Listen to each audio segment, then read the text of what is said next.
Su iniziativa dell'Accademia di Studi Mediterranei ad Agrigento al Museo Archeologico Griffo, la 26esima edizione del Premio Internazionale Empedocle per le Scienze Umane, in memoria di Paolo Borsellino. Il premio questa sera è arrivato alla 26esima edizione e, come si sa, alla memoria di Paolo Borsellino, cioè è stato istituito subito dopo la sua morte, e questo premio Empedocle questa volta ha tre sezioni. Una prima alla migrazione in una realtà globalizzata, la seconda sezione la missione del giusto, e se riusciamo a collegare il giusto con la migrazione in economia globale ne traiamo delle belle conseguenze. Questa sera cosa si fa? In queste tre sessioni, una intitolata appunto al problema dell'emigrazione, l'altra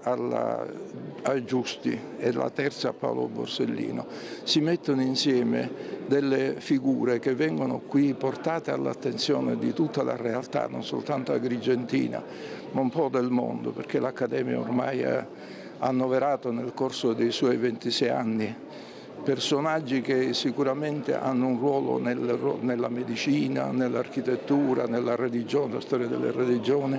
nel campo della filosofia, eccetera, che sicuramente ci ascoltano e ancora possono capire che questa continuazione del premio serve non soltanto ad Agrigento, ma serve soprattutto ad una società che deve trovare attraverso i giusti i problemi per risolvere situazioni gravi come quelle della migrazione, non tanto costruendo muri e neppure costruendo ponti, ma costruendo progetti che servono a tutta l'umanità. E io dicevo già poc'anzi ai colleghi che sono presenti qui che sono onorato, doppiamente onorato, sia perché il titolo è intestato a Paolo Borsellino, che è un padre della patria ormai per l'Italia, e sia perché sono tornato in questa terra dove io ho lavorato anni fa e quindi sono felice, insomma, che si venga a un piccolo magistrato riconosciuto un titolo così grande e onorevole. Oggi il fenomeno dell'emigrazione è globale, nel senso che tutti i paesi in qualche modo sono coinvolti, o perché sono paesi di partenza di emigrati o di passaggio o di arrivo, e quindi dobbiamo gestire con saggezza e con intelligenza questo fenomeno. Non possiamo fermarlo, ma possiamo gestirlo bene e far vedere che alla fine dell'incontro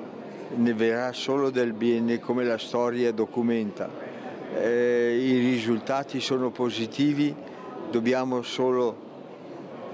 lavorare e camminare in quella direzione. Questo riconoscimento lo considero conferito a tutte le donne e gli uomini del Comando Provinciale dei Carabinieri di Agrigento ed è frutto di tanti sacrifici che sono stati compiuti in questi anni come da sempre, in una strategia sia di prevenzione che di contrasto, che ha visto appunto i Carabinieri protagonisti in numerosi fronti, dalla lotta alla droga, ai reati predatori, alla lotta alla mafia, per arrivare a vari filoni di indagine che hanno riguardato anche l'ambiente e che quindi hanno portato a grandi risultati. Ovviamente c'è grande gratitudine nei confronti dell'Accademia di Studi Mediterranei e c'è anche l'impegno a proseguire lungo la strada intrapresa. Sono molto grato, dipende dal fatto che ad Agrigento sono venuto in molte occasioni, molte volte,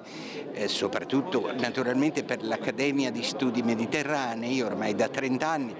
ma anche per gli studi pirandelliani. Ho tenuto una conferenza e pubblicato alcune cose